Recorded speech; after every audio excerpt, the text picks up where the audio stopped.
You mentioned sport a little bit, or doing exercise at home, and we might put a little bit of information out there of what would be great to do. But for people who just want to Google sort of things that they could do, I imagine you would say things like body weight exercises or own body weight exercises. Do you have a couple of keywords that we could look into? Yeah. So there's a couple of aspects here to movement and exercise. So the first one, let's talk about movement being the most important nutrient for the brain. Actually, I'll put it out there with sleep. Okay, but movement directly stimulates a part of our brain called the cerebellum. And the cerebellum is the brain of the brain. It's the homeostatic control center of the brain. Movement is its main nutrient. Wow. Meaning everything works better when we move. And at the moment, people's challenges are going to be that. Because everything's leading us to potentially more sedentary lifestyles. Confined in an apartment, exactly. Stuff like that. So it's crucial. Yeah. It's crucial on so many levels. So the other thing about movement is that, let's think of spinal health. Okay, so our spines, it's a machine. You know, it's composed of moving parts. And while our brain is well protected by the skull, and it is well protected because it's immobile, our spine, or our vertebral column, doesn't protect the spine as well because it's movable. I'm moving. That means that bad postures or falls or things like that can actually affect the alignment of the spine, okay, and directly affect the delicate spinal cord that's as delicate as the brain. But the brain's got that hard, immovable protection from the skull. The spine doesn't. So right now, a lot of people, firstly, they're moving less. Okay, the spine will already suffer for that. Okay, there's so many studies also relating spinal dysfunction at a segmental level, meaning one little area of the spine will automatically stimulate a pain. It's called a nociceptive reflex, which is stressful. Wow. Cortisol goes up, insulin goes up, other processes are downregulated as well. So we've got that side of the coin. But we've also got the fact that problems of the spine can affect organ function. So we don't want to risk the brain not being able to communicate with any organ in the body. Wow. Does that make sense? So you've heard of sciatica, right?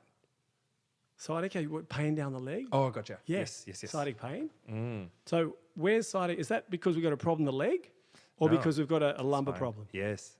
So what about the other nerves that go to organs that come out between vertebrae the same way that lower nerve, L4, 5, 5S1 does to the leg? What about those other segments? Oh, you're saying that all the information comes basically goes through this highway of nerves in our spine. There's no other way. Right, and so if we compress it, or if we just don't move the spine properly, it gets stiff and compromises the information flowing from even organs and so on into our brains. That's exactly really. Right. Look at the thymus. It's one of our most important immune organs, the tonsils. Okay, so they're getting nervous input from where? They're encased, those nerves are encased in your neck. Hey, the neck does a great job of protecting the spine when it's like this, at a good posture. But what about when we're like this? Looking down. Yeah, when you're on the phone and stuff. What about when we're like this? Do you know what I mean? Like, that relationship's crucial. I won't get too deep into that. We'll talk about that another day. But right now, people have got to be thinking about that. Because they've got choice. This is all about choices. Yeah. We're going to be in a different environment, our home. We've got to make it, if we want to improve our health, as geared towards health as possible. Yeah.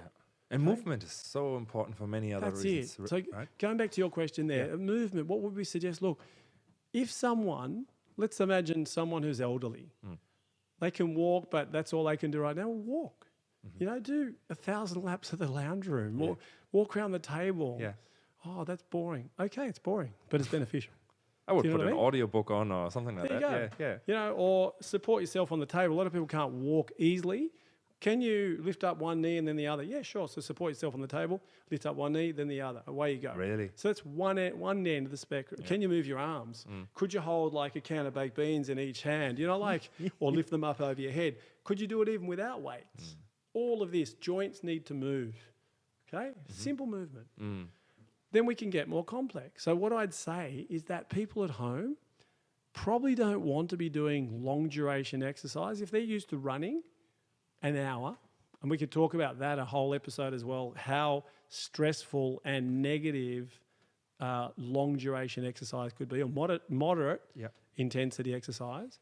Hey, do short duration, high intensity. Super healthy, turns the brain on, gets your movement, lowers insulin, increases growth hormone, promotes better sleep. Wow. And it's done fast. Yeah. Now that could be, I love standing and jumping up in the air and, sort of my hands are here and my knees tapping my hands, yeah. and then might be some burpees and it might be some star jumps. It might be a few punches and kicks or whatever, just general movement. Okay, so there could be yoga, could be Pilates, it could be whatever people are already doing that they love. Just think you don't need to go to a gym to do it. Okay, and then look, if they're outside walking, which is great, a backyard, for example, I love to multitask. I love to benefit from a few things at once. For example, walking and getting vitamin D from the sun's a super bonus. And so that's two things. Then if I can combine that with breath work, one breath, exercise I like breathing in through one nose, holding it, other nose, in, okay, out, in, out. This is directly stimulating your brain. Wow. So I can walk, do that, and get sun. Do you know what I mean? Yes. Yeah. So with time, you'll see ways that you can do implement certain habits that you get a maximum benefit from it.